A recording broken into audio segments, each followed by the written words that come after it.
This is Tomo News for Monday, March 13th. A record number of rhinos were slaughtered in 2015. The number of rhinos poached in Africa increased for the 6th year in a row, with more than 1,300 killed, the greatest loss in a single year. Wildlife trafficking is the world's 4th largest illegal trade, after drugs, counterfeiting, and human trafficking. In 2015, at least 1,338 rhinos across Africa were killed by poachers for their horns. The illegal trade is fueled by a high demand in China and Vietnam, where the horns are prized for their purported medicinal properties. Sold for about $60,000 a kilo on the black market, rhino horns are more expensive than cocaine and worth more in weight than gold or diamonds. The losses come despite a dedicated conservation effort to combat the slaughter using drones, satellites, radios, and other technology. Experts found that decreasing poaching in one area only led to further poaching elsewhere. So while the number of slaughtered rhinos decreased in South Africa, they quadrupled in Namibia and doubled in Zimbabwe. Rhino poaching is a global concern, affecting not only Africa, but smaller rhino populations in Asia as well. Scottish SPCA mistakes harmless snake for green mamba and kills it. The Scottish Society for the Protection and Care of Animals is taking heat after it froze a harmless green snake to death in a case of mistaken identity.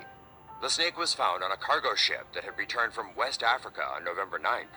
Scottish SPCA workers were called in and captured the reptile, which they thought was a venomous green mamba.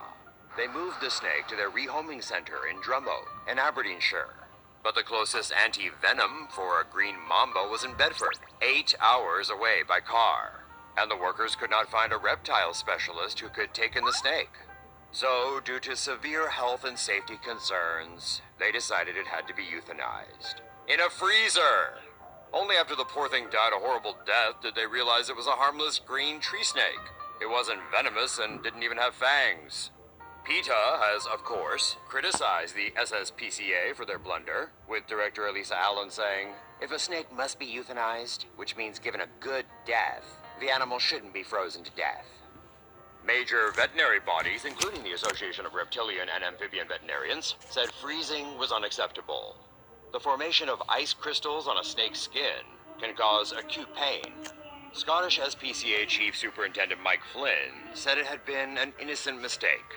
He said the charity genuinely believed it was a green mamba.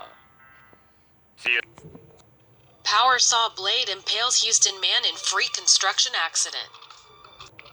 Firefighters rescued a construction worker after he was impaled by a saw blade on a rooftop near a popular shopping center Monday morning. It's here on the 1900 block of Fountain View, where construction workers were installing the new Neo yogurt store when they were on the rooftop when disaster struck. One unidentified man was cutting something with a power saw when its metal blade ricocheted, hitting him directly in his chest. Part of the saw blade went straight through the construction worker, lodging metal into his chest cavity. Houston firemen arrived at the scene and rescued the punctured man from the precarious spot in a Stokes basket before paramedics arrived. Firefighters loaded the still somehow conscious man onto a helicopter where emergency responders rushed him to a nearby hospital. Russia angered as U.S. activates Romanian missile defense site. The U.S. officially activated a radar system in Romania, part of a missile defense system in Europe, on Thursday. The move was immediately denounced by Russia.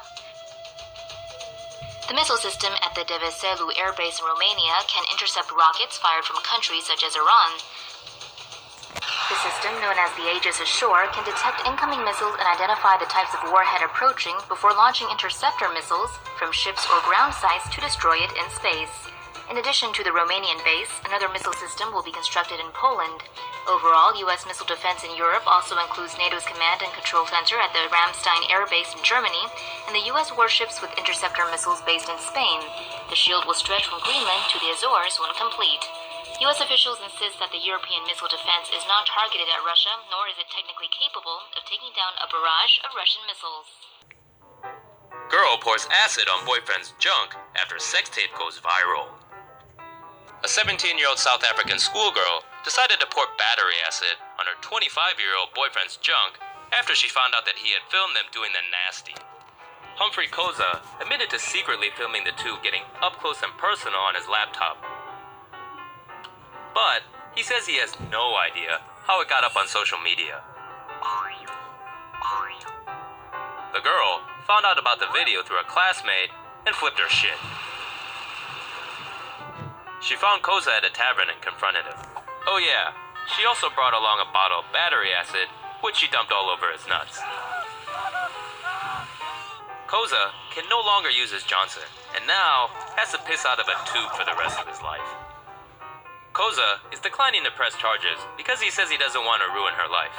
Although, the sex tape kinda did that already. Still, did dude deserve to lose his manhood? New controversial study may lead to genetically modified humans. Britain's Human Fertilization and Embryology Authority has approved a study that may one day lead to designer babies, but that's not the plan right now. Dr. Kathy Niekan, a molecular biologist at the Francis Crick Institute in London, will lead the genetic experiment. The study will use fertilized eggs that are donated by couples with the hopes of better understanding fertility problems. Researchers will use a new genome editing procedure called CRISPR-Cas9 to turn genes on or off. This process uses specially programmed RNA to cut and remove snippets of faulty DNA to be replaced with healthy DNA. The embryos will be monitored over the course of 7 days as they grow from a single cell to about 250 cells. Critics say this could be the first step toward genetically modified humans.